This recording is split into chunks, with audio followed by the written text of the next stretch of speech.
Bad stuff happening, and probably, I guess you have to take from the leadership. This go bad to leadership. There's no reason in a million years that something like that should be happening in Chicago. All right, let's go to the former Cleveland Police Union president, Steve Loomis, who joins us now on whether change of that leadership would fix the problems. And Steve, that's been the question that's come up when people, the president and others, say that this is Rahm Emanuel, the mayor of Chicago's fault. The recent shootings and murders that we've been reporting on in Chicago, even from this past weekend, the numbers are crazy. Do you agree with that assessment? But I guess more importantly is, what would happen if there was a change in leadership in Chicago? What would be different? Well, I agree that the mayor shares a lion's share of responsibility for what's going on there, but also leadership in the black community. The NAACP, there's no advancement for colored people in Chicago in these neighborhoods because the law-abiding, God-fearing citizens are living in fear in those neighborhoods. The ACLU, civil liberties are being crushed in those neighborhoods. Nobody can walk to the store without fear of being shot or robbed, and Mayor Emanuel actually campaigned on hiring 1,000 additional police officers in the city of Chicago. They're so understaffed right now, as we are here in Cleveland and most of the metropolitan cities in this country. It's a terrible situation, and the police officers are swimming in quicksand, especially in Chicago. Yeah, that's the thing about the police officers. I've seen a number of assessments there that say, ever since, I guess, Laquan McDonald's story and the other stories that have come up, that there's been this anti-police sentiment that's been building in that city. I suppose it exists in others as well. But how much of a factor is that in Chicago, that the community doesn't seem to trust the police, vice versa? That's maybe true. And it leads to this situation where there's, it's us against them as opposed to we're all in it together. Yeah. Well, I don't think that's the reality. I think that's the reality of certain groups, Black Lives Matters, these ministers, self-appointed community leaders, Sharpton, Jesse Jackson, they all make a lot of money creating that division. The media, not you guys so much, but the media does not report accurately.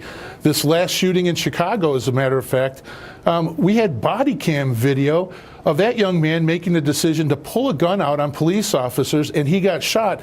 Yet that's the first bullet. If you look at the Black Lives Matter Chicago website, that's the first thing that they're touting, is that the police officers shot this guy that was pointing a gun at him, pulling a gun out on him. That's a false narrative. It's absolutely not the mainstream thinking of the law-abiding citizens in these neighborhoods. I know that firsthand because I'm out in the street out there with our folks here in Cleveland. They want to see more police officers. And by the way, in that particular shooting, those police officers were out there on foot because the law-abiding citizens go to these community meetings and they're not asking, why are we doing things the way we're doing? They're asking, where the heck are you? We want to see more police officers in the street. 1,000 short of what they're supposed to have in Chicago, 150 short of the budgeted strength here in Cleveland. It's just, it can be solved, but you have to have the political you have to have the you have to be able to pull the trigger on that. Is, I was just because of your own expertise in Cleveland, you mentioned being out there. One of the things that stood out to me, I happened to be assigned to cover the potential protests and otherwise at the convention there a few years back in the city of Cleveland, and it ended up being on a relative basis a fairly calm week. There were a few protests that sparked up, and the police had to deal with it. But one of the things that I still remember that always stood out to me about that city is that the police commissioner, maybe still the police commissioner there, I'm not sure, but at the time was very hands-on in dealing with everybody. Yep. And it wasn't just, he didn't sit back in some office somewhere directing. He was there in the middle of it, and I saw it myself on a few occasions. He personally was able to diffuse a situation that otherwise could have gotten out of control. And I'm not saying the situations are comparable. They may not be, maybe apples to oranges. But is there something happening there in Cleveland, maybe that could be applied to Chicago, just in terms of the way the city is policed?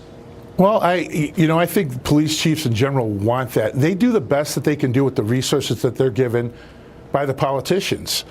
And these body cameras have been great for law enforcement across the country because the chiefs are right now, they're pushing those body cameras out there to prevent the violence, to prevent Black Lives Matter and these other groups, these divisional groups that cause so much hatred and when there shouldn't be.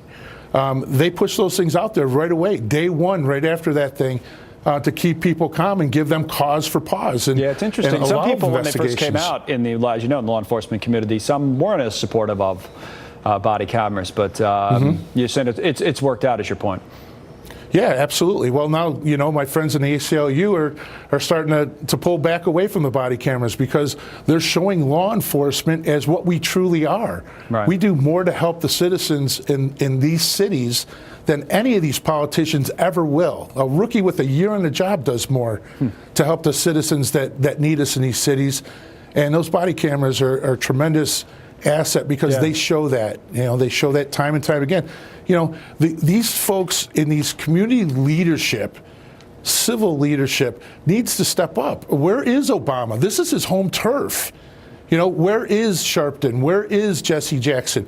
Where are all these big power, self-appointed community leaders of the African-American community? Is there a role Where for the are federal they? government, though? I mean, we talked to us a little bit about it yesterday. Our friend Jana Caldwell was suggesting that maybe there's something the president could do. And some other leaders, by the way, locally have suggested that maybe the federal government, needs to just get involved itself in Chicago. Yeah, I mean, the federal government has great resources, the ATF, the DEA, the FBI. It's good to work with those folks. But that's a local government issue, and I'm not a big fan of the Fed coming in and taking things over, but they certainly could help, even if it's just throwing money at certain social programs. You're not going to be able to arrest your way out of the problems that are going on in Chicago and these other cities. Yep. It's going to take a multitude of approaches. Prison reform.